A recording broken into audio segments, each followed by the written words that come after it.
Welcome to The Art of Average, the show where we take a look at underrated games with unforgettable ideas, and while these games may not have been mainstream hits, they still have something special worth discussing.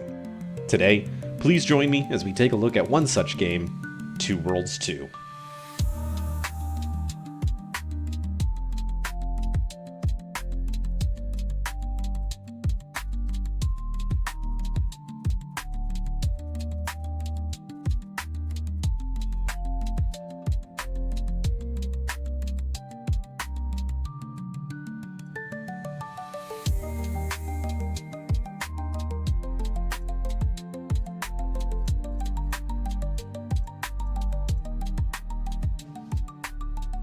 Now, you might remember the original Two Worlds if you recall the time around the Elder Scrolls IV Oblivion's release. The first Two Worlds game released in 2007, just 1 year after Oblivion, and it was quickly marketed as the Oblivion Killer, even going so far as to have one of the quotes on the back of the box call it Oblivion on steroids. Now, while Two Worlds sold very well for the developers, Reality Pump, it got hit pretty hard by reviews that did the game very few favors. For instance, GameSpy going so far as to say, it's rare that a game releases that is so shockingly incompetent. Ugh. Or, a personal favorite of mine, I hate this game, by Game Almighty. Ouch. But also that's pretty funny. But due to the high sales of the first game, Reality Pump got to work on the sequel, Two Worlds 2, which, yes, might be one of the worst titles I've ever seen for a game. Now, if you thought Two Worlds releasing a year after Oblivion was a bad idea, Reality Pump had another direction that they thought they could go. Let's release it a year before the next Elder Scrolls game, Skyrim. Truthfully, I'm not sure why they were so committed to hitching their releases to the Elder Scrolls wagon. Whatever may be that reason, Two Worlds 2 released on November 2010 in Europe, and on February 2011 in the States. This time around, reception was much more positive than the original Two Worlds, but unfortunately, Game Almighty did not review this game, so we don't know if they would have still hated this or not.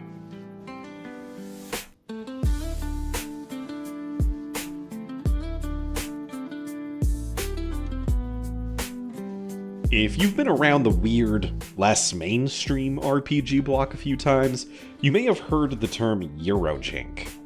While on the surface this might seem like a negative way to describe games, generally it's more a term of endearment, specifically for games that have a lot of ambition and care put into them, but lack that level of polish that elevates them up to something that more casual audiences would be interested in. And as you might expect, they're usually developed in Eastern European regions, hence the Euro in Eurojank. Some of the original big names in this genre, if you want to call it that, are games like Gothic, Risen, and the Stalker series.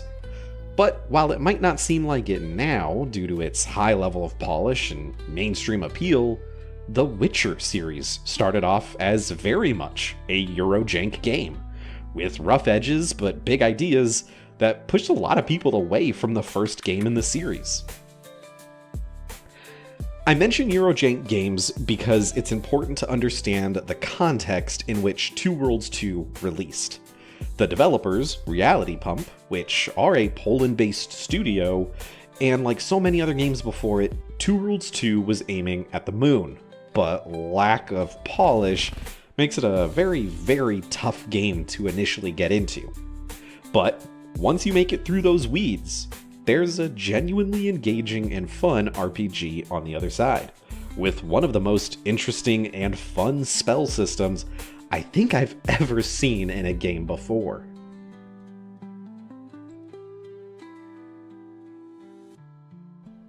Hey everyone, before we proceed with the rest of the video, I just wanted to take this brief moment to thank you for all your support in watching this video.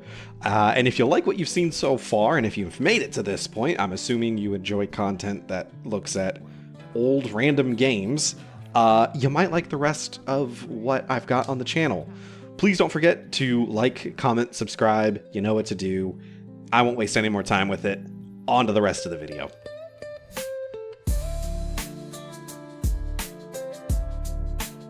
Right. I think I've spent more than enough time talking about the history and context of this game's release, but what actually is Two Worlds 2? Well, at its most basic level, it's an open-world RPG with action combat. There are 3 major ways in which you'll engage in that combat. It's either going to be melee, archery, or magic. For my character, knowing that the magic system is what many consider to be the game's biggest innovation, I went with building a mage that focused entirely on throwing fireballs as much as possible. The game can be played with the mouse and keyboard or a controller on the PC version, and while I started with the mouse and keyboard, I did shortly switch over to a controller as I felt the game was a bit more designed with a controller in mind, though not everything felt particularly natural on a controller, particularly in the menus you have to use the thumbstick to navigate as opposed to using the D-pad. Kind of an odd thing that happens there. Alongside these 3 methods of combat, there's also a stealth and assassination tree, which, while I did not build into in any way, there were still some opportunities for stealth takedowns, but I'm not really sure the game is intended to have you play entirely as a stealth character. It felt more like a way to initiate encounters before falling back onto one of the other methods of combat that we talked about before. However, if there are any Two Worlds 2 veterans out there who can correct me on that, please do so in the comments below. Melee, archery, magic, and stealth are going to make up 4 of the 6 total skill trees that you have access to while leveling your character. One of the other 2 trees allows you to improve your defenses. Pretty basic, such as increasing your maximum health, various resistances, things like that. The final tree is all about improvements to your ability to craft, perform alchemy, improve equipment, and do more with gems. There's a lot to dive into with the crafting system in the game, and it's something I'll be discussing in its own section, as I do think this is another part of the game that really pulled me in more than I was expecting, and I found myself excited to engage with this in meaningful ways as I went further in the game. Combat works on an auto-targeting system by default. So as you cast spells, shoot arrows, or target enemies in melee, they become sort of soft lock, and the camera will do its best, which isn't saying a lot, to track them. This gets pretty challenging when surrounded by enemies. There isn't really a naturally easy way to snap between targets, so even just introducing a couple of enemies into the mix, particularly as a mage where you have your cast time, got a little bit tricky to handle. See, while the game has this sort of action combat style combat, your character is very far from being agile. There's no dodge roll, at least not one that I came across while playing. There is a block button, even for using a staff, but when you block attacks, there's often a delay before your guard goes down and you can cast a spell.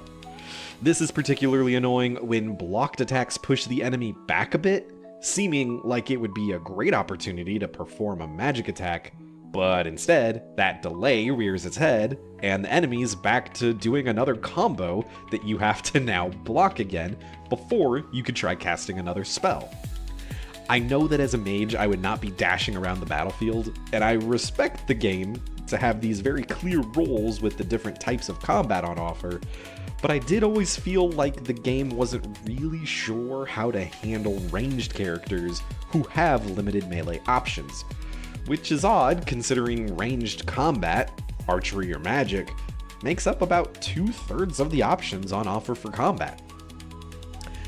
However, and that said, the game does have a well-designed system for swapping out equipment sets, so it is possible that the game expects you to engage in all these combat styles somewhat equally, and have a melee set of equipment ready to swap to when enemies get close. For my playthrough, I didn't really engage with the system of swapping out sets, but I respect that it's there, and I do think that might resolve the issue for me. Despite everything that I had just said, I never got too frustrated in dealing with melee attackers as a mage. I always found a way around it. So it's not something that I engaged with or set up while I was playing, but it is there. I learned a bit later than I care to admit that while you have your staff equipped, you also are able to perform some basic melee attacks, which can come in handy. You also have like this slam attack that pushes enemies in a wide area back and breaks their guard for a moment. These tools became very useful in engaging with enemies up close, and a much more respectable way of fighting rather than running away and cheesing fireballs from a mile away. When it comes to questing, 2 World 2 has a quest journal that I found to be very useful at summarizing quest objectives, and they almost always allow you to view where that quest wants you to go on the map. So it's pretty straightforward. Think more Skyrim than something like Morrowind, but the way the journal tracks your objectives definitely feels like it was pulling some inspiration from games like Morrowind, or at least games from that time. And this is especially helpful because, well, there's a lot of talking in 2 Worlds 2. Honestly, at times, just too much. Conversations can go on for ages, with characters talking a whole lot and saying very little. Therefore, I did eventually, I have to admit, start skipping through the dialogue and just catching up with the quest journal to keep me aware of the highlights of what my next objective was. But the questing itself does feel rewarding, and it did a good job of introducing certain quests that were clearly meant for you to come back at a higher level, or set the quest objective pretty far out into uncharted territory.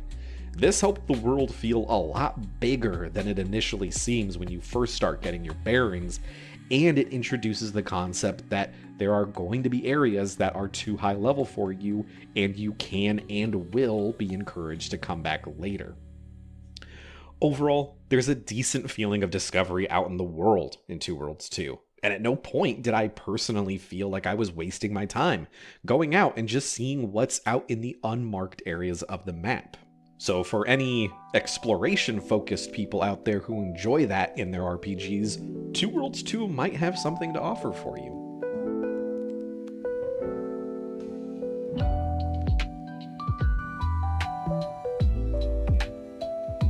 Now we get to really dive into the things that I think make 2 Worlds 2 something special.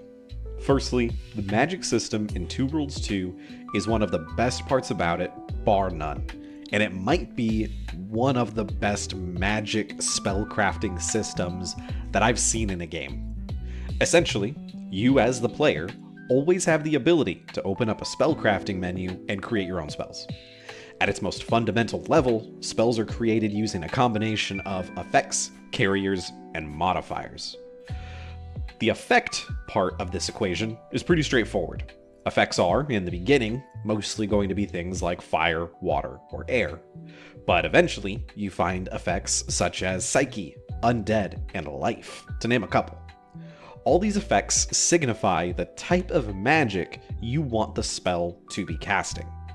Then, you have the carriers. These are where it gets really interesting.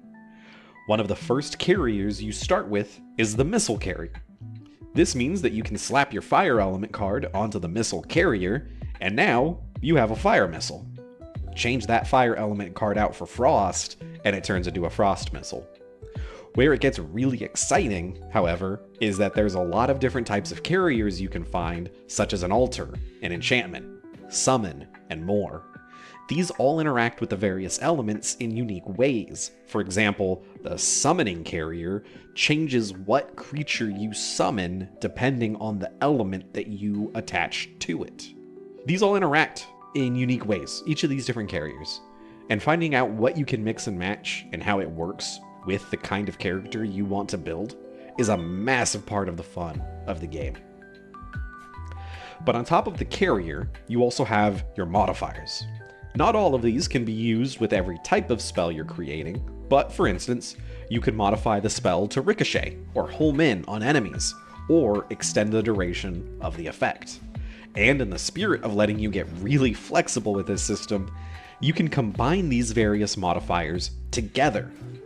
I was struggling through a bit of a boss room with 2 skeletons at the end of a small dungeon for a quest. And they had a decent amount of health, and they kept alternating attacks on me in this square room, and it prevented me from getting a leg up in the fight. But I'd forgotten that I'd picked up the ricochet modifier earlier, and my fire missile already had the auto target modifier on. But now I attached ricochet, and I could just run to one side of the room, shoot a single fireball that would bounce between both enemies, and then just do a little bit of rinse and repeat, and I made short work of that fight. It wasn't graceful, and honestly, looking at the footage, it looks like a mess of awkward character movement and a camera that wasn't doing anything to help me out. But when actually playing, it felt incredible. Because it was me, as the player, taking advantage of a system in the game to overcome an obstacle, and seeing how much more effective this spell was after making just a small change. All these different cards come together to make this one of the most flexible and fun Magic systems to dive into. Exploring the world is so much more interesting when you're on the lookout for new cards that might completely change the way you decide to build out your spells or help in a particularly tough encounter, like me in that small room with the 2 skeletons, because there's nothing stopping you from just pausing the game, crafting a new spell, and then getting back into it. And if the way I describe this system doesn't seem like there's a lot of room for experimentation, I'm gonna put up here on the screen just the combinations you can create using the Area Effect Carrier. This is only one of about a half dozen other carriers that you can find.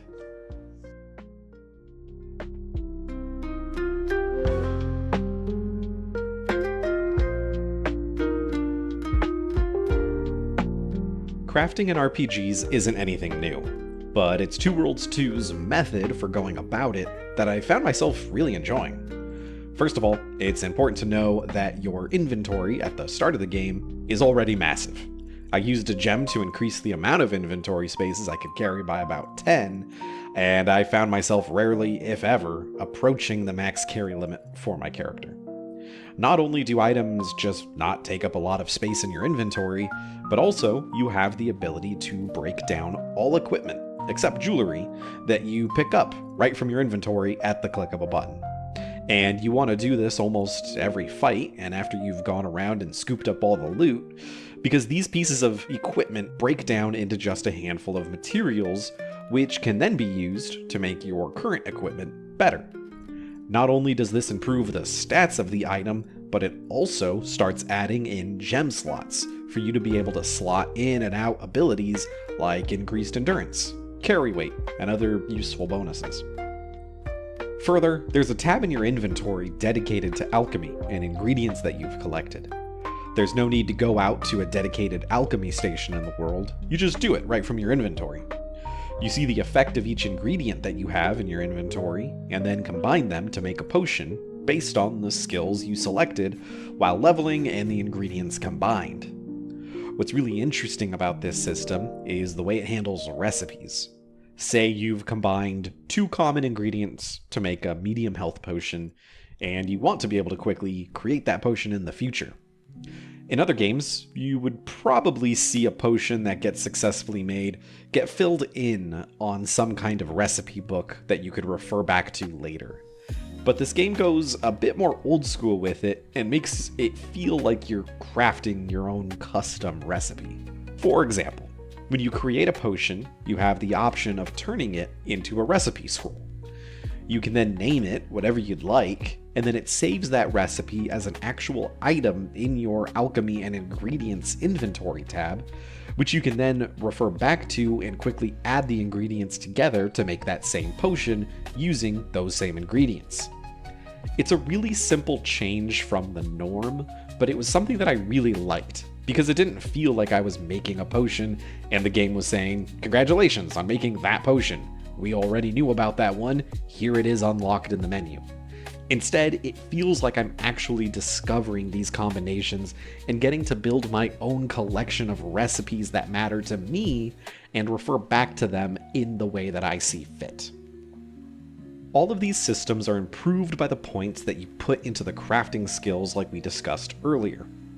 Upgrading your armor with a low skill will only get you so far, and potions can be made more potent with the right skills, so you're encouraged to at least put a few points into these trees to take advantage of the crafting, as it feels like a core part of the gameplay loop of engaging with combat, collecting the loot, and using that loot to upgrade and craft new items.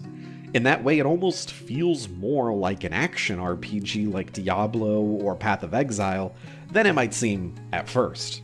It's a small inspiration, and I'm not saying that this is like Diablo, but those are the kinds of games that I kept thinking back to as I was breaking down my junk item to improve my currently equipped ones.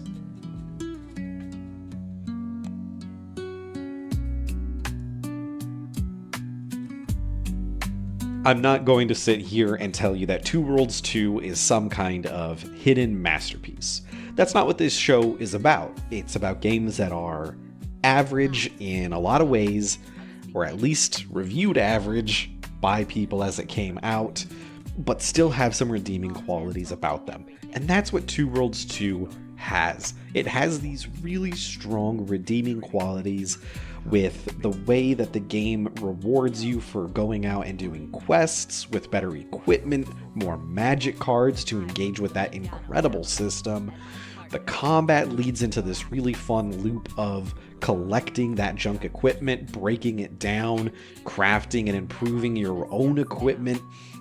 It is a game with a lot of really, really big flaws that make it tough to get into. But once you push through that, you start to really engage with a fun gameplay loop that I actually kept going back and just playing even after I'd finished getting the content that I needed for this video. It's just a fun game to play, and I don't think it's going to change anyone's world or anything like that, but it is a really fun game.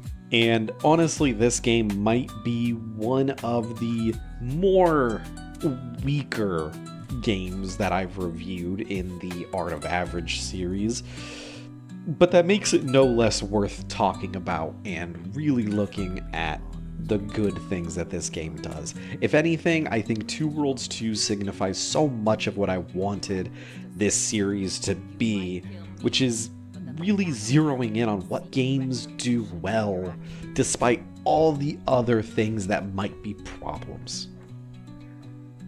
Thank you so much, everybody, for watching, and I'll see you in the next one.